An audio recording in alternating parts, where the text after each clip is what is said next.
Kita sekitar, so selepas cuci enjin tiada yang keluar warning lah. Okay, itu kita tahu bagian mana yang tidak boleh apalah, bagian mana yang tidak boleh cuci.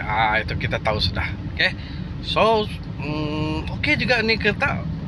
Selepas servis tu pakai tu minyak yang pertama kali dia pakai tu RT, di Protonnya dia beli 169 buatan Shell. Cantik gak? Semua okay, lawa lah.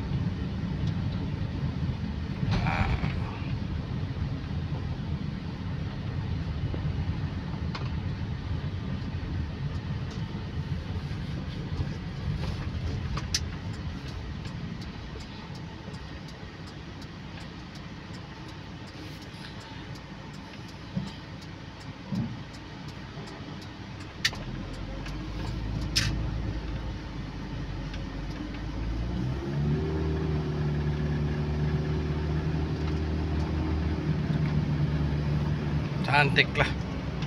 Oke teman-teman, apa-apa pun kalau siapa-siapa mau servis, oke, ada nomor telepon saya kasih tinggal dalam video ini. Oke, pastikan kamu booking booking lebih awal lah.